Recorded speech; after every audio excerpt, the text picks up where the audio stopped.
Lúčka. Dobrý deň, pán starosta. Na Lúčkach robíme taktické cvičenie, cvičný požiarny poplach. Môžete vyhlásiť vášmu družstvu poplach, aby nám prišli pozrieť, pomôcť tu na Lúčky? Pri škole.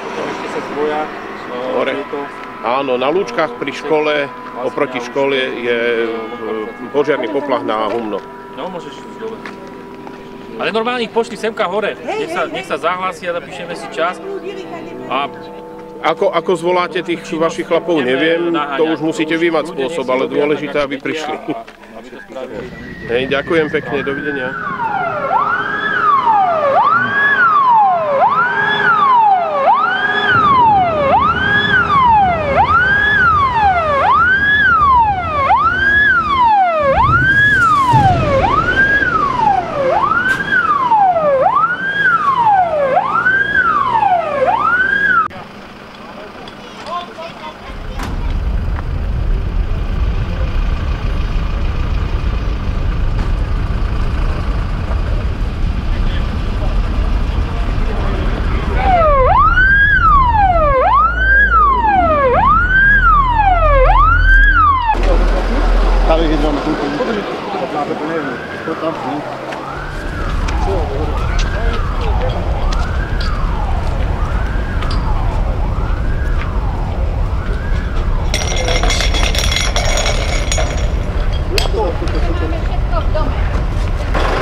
tlačiť do pečiek, aby si ich zavodňovali. Áno, táto hospodárska budova. Táto, hej?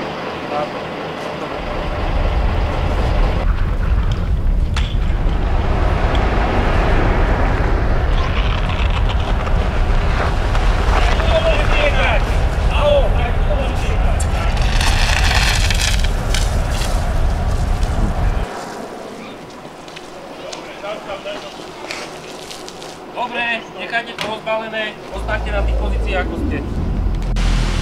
Ja neber.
Hej, kde sú plinice? Myšli mal. Ale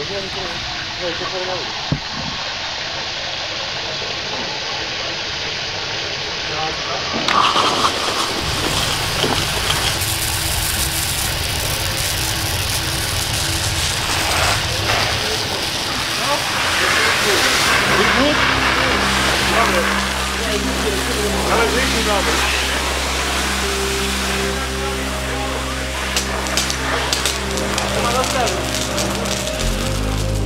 A Jonimu. Podobně a pěkně opustí dole. A povedí chlapu.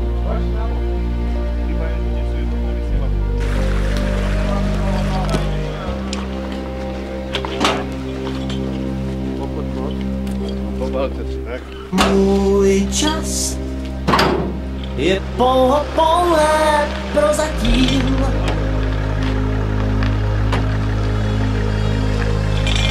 Můj čas může říct, já už neplatím.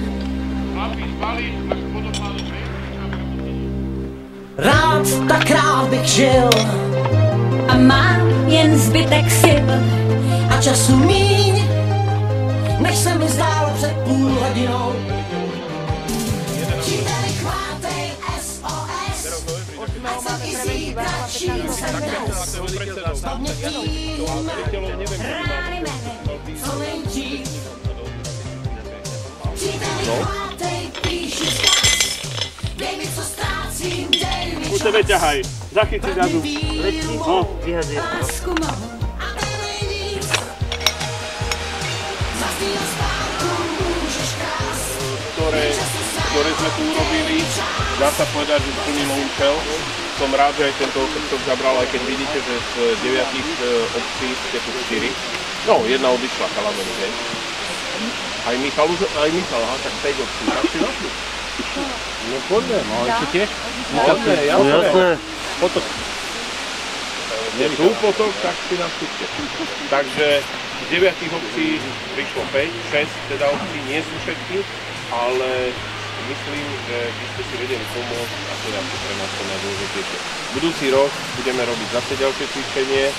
Neviem, či už bude previerkové bez toho, aby vedeli ľudia, alebo bude zase takýchto poradové, ale budeme každý rok cvičiť. Každý rok v inej obci samozrejme. Prosím, veliteľ, výhod. Takže ten úvod už vám predniesol predseda Pán Halička. Ja sa vrátim k tomu cvičeniu z toho pohľadu odborného, čiže upozorním vás na tie nedostatky a vlastne ako tá činnosť prebiehala a ako by vlastne správne prebiehať mala. To oboznamovanie po tých jednotlivých obciach bolo robené vlastne telefonicky.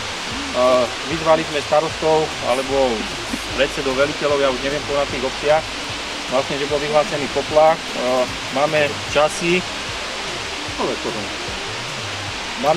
kedy vlastne ste dostali tú prvotnú informáciu. Viete, že zo zákona ako dobrovoľný hasičský zbor ste povinní vykonať ten výjazd do 10 minút, čiže opustiť do 10 minút by ste sa mali, keď počujete tú sirénu alebo dostanete tú prvotnú informáciu, dostaviť sa do zbrojnice, vyzbrojiť sa potrebnými silami a prostriedkami a v tom minimálnom počte 1+3 do 10 minút by ste mali opustiť to technikou zbrojnice. Ak toto spravíte, ste akcie schopní. To je tá prvá čiaročka, ktorá sa robí za to, že či ste došli, či ste to stihli a tak ďalej. Ten dojazd je už potom vlastne, alebo sa odvíja od toho, ako ďaleko sa od toho miesta požiaru alebo dnesného cvičenia nachádzate. Už máme také zmapované približne, že koľko trvá tá cesta, takže keď aj nám budete tvrdiť, že vy ste opustili po 3 minúte zbrojnicu, tak vieme si to odsledovať, že či to bolo tak alebo nie. Podľa toho dojazdu, keď vieme na tým priemerný rýchlosť asi 60-70 km za hodinu. Takže to potom vyhodnotíme na záver podľa tých časov, ktoré máme. Konštatovať môžem, že všetci ste boli aktívni schopní, lebo ste prišli v tom minimálnom stave 1+3, takže to je tiež v poriadku. Tá ústrojenosť, tiež sa mi páči, že bola v poriadku. Všetci ste mali tie predpísané ochranné pracovné pomôcky, čiže nikto tu nebol v šlapkách. Na Chalameny a Ostatní mali. Tí, čo vykonávali tú zasahovú činnosť, v dnešnom prípade, hej, tí ste boli všetci v poriadku, zasahoval obuv alebo nejaká pracovná obuv, mali ste tie príľby, hej, tie opasky, či sú alebo nie sú, to je už také, hej, taký, nestával by som alebo nebazíroval na tých opaskoch, niekedy prekážajú, niekedy môžu byť napomočné, to si povieme na tých školeniach, keď budeme mať nejaké tie odborné stretnutia alebo metodické stretnutia s tými veliteľmi, že na čo ten opasok slúži a tak ďalej. Dobre, prejdem k tým jednotlivým činnostiam zborov. Ako prvá sa na miesto cvičenia dostavila jednotka domáca, tak by to aj malo byť, keď je hovorí byť v rajóne. Boli to lúčky. Čo bolo také mínusové alebo to negatívne, neviem, odkiaľ ste mali tú informáciu, aj vedeli ste, že kde horí, samozrejme, podľa toho miesta, čo bolo, ale nebol tam kontakt s tým veliteľom cvičenia, hej, alebo s tým veliteľom zásahu, ktorý vám mal dať tú prvotnú informáciu, že čo. Starosta vám povedal, že horí tam a tam. Ale ak robíme nejaké cvičenie, hej, niekto to zastrešuje, niekto to pozoruje a rozdeľujete úlohy. Dobre, nechajte ma aj dohovoriť, potom môžeme si to vykonzultovať. Takže je potrebné komunikovať s tým človekom. Keď prídete v zásahu normálne, že horí v vašej dedine, hej, nebude tu na nikto žiadny pozorovateľ, žiadny vedúci, čiže vy keď tam prídete, tak automaticky ste veliteľom toho zásahu vy a rozhodujete o tom, ako sa to tam bude odvíjať a kto to bude robiť. Ale ak robíme nejaké cvičenie, vždycky vyhľadám toho človeka, ktorý to vlastne riadi, aby mi dal tú prvotnú informáciu, aby som vedel, čo mám robiť. Nie, že prídem ja a začnem rozhadzovať hadice, mohli prísť potom teplania a listkovci, a každý začne robiť a my tam budeme len pozerať. Čiže vždycky kontaktujem toho veliteľa zásahu alebo toho veliteľa cvičenia, aby mi dal tu nejakú informáciu a začínam robiť tie veci. Dobre, prišli ste s technikou čas 25. Vaša činnosť bola chrániť tie susedné objekty, čiže tie dva rodinné domy, ktoré sa nachádzajú v blízkosti tej hospodárskej budovy. Činnosť bola z taktického hľadiska aj bola správna, natiahli ste dva prúdy, chránili ste tie susedné domy. V čom boli nedostatky? Keď naťahujem útočné prúdy, vždy začína v dopravnom vedení. Čiže vždy rozhodím od tej mašiny alebo od toho stroja, minimálne tú jednu bečku rozdeľovať a odtiaľ potom ťahám tie ďalšie prúdy. Hej. Naťahovať od auta, dá sa aj to, keď ste takto blízko, ako ste boli teraz, ale teraz si predstavte, že potrebujete s tým autom potiahnuť alebo čo. Teraz musíte odpojiť všetky prúdy a nemôžete striekať. Hej. Takže to je jedna výtka. Vždycky treba rozbaliť dopravné vedenie, dať rozdeľovať a odtiaľ potom ťahám 2 prúdy, 3 prúdy, koľko potrebujem. Hej. Druhá vec, pohyb okolo toho horiaceho objektu. Keď mi horí, tak ja nebudem tou uličkou 40 cm pomedzi dva domy preťahovať vedenie. Hej. Treba si vždy držať odstup od toho horiaceho objektu. Čiže dostatočnej vzdialenosti od toho horiaceho objektu, aby som nedovolil v poriadku. Jediné nedostatky, ktoré som zbadal, ak som na vodnom zdroji, stajem z prírodného vodného zdroja, aby som mať 2 lánka, záchytné lano, ktoré... Ja vám poviem časy, kedy boli vyrozumení starostovia alebo kompetentné osoby, vaše časy príjazdov a vaša činnosť. Takže lúčky 9.06, vyrozumenie, príjazd 9.15, boli určení zásahovým úsekom číslo 1, celkový čas 9 minút na príjazd v požiarovisku. Liptovská tepla 9.07, vyrozumenie 9.17, príjazd, čiže cesta 10 minút, ďalková doprava vody 9.08, Bešeňová 9.40, príjazd, použitá na zálohu 32 minút, dojazd 9.08, Listková 9.26, príjazd 18 minút cesta, doprava vody plus útočné prúdy, Liptovský Michal 9.08, Turík 9.11 a ako vidno aj najlepšie vybavené displeje. Ale myslím si, že keby hovorilo v ktorejkoľvek obci, tak si viete naozaj pomôcť. Toto je dôležité, že si vieme pomôcť. Vidíme sami, každý veliteľ mal dostať vysielačku od nás do ruky, to je naša chyba. Keď ste ich nedostali, mali ste sa vidieť, veliteľ nemá čo robiť, veliteľ má riadiť. Mali ste sa vidieť, aby ste si vedeli komunikovať, ale toto všetko si povieme na školení veliteľov. Okay? lebo to spojenie medzi nami viazlo. Ale ináč poviem, bolo to podľa mňa ešte lepšie ako v Stelničke, tam sme to robili prvý raz, teraz už je to taký poplach, takže ani sa uspáva. Budúci rok sa zase stretneme. Prosím vás na plénum, ktoré bude vtedy? Hej, prosím vás, každý z každej obce nech jeden príde. Budeme hovoriť aj o tomto, budeme hovoriť aj o tom, čo nám včera Kaliňák povedal, o technike, o takýchto veciach, hej, ako sa budú rozdielovať autá a podobne. Takže aspoň jeden z každej obce nech príde na plénum, aby sme sa mohli niečo nové povedať a dohodnúť sa na ďalší rok, čo budeme robiť, ak chceme robiť. Ďakujem pekne, veľký pozornosť. By som chcel poďakovať majiteľovi objektu za to, že nám umožnil, hej. Tak, ďakujem za Ďakujeme. A starostovi, že tam starostovi, hej. Dobre, pozor. Družstva, pozor! Rozchod!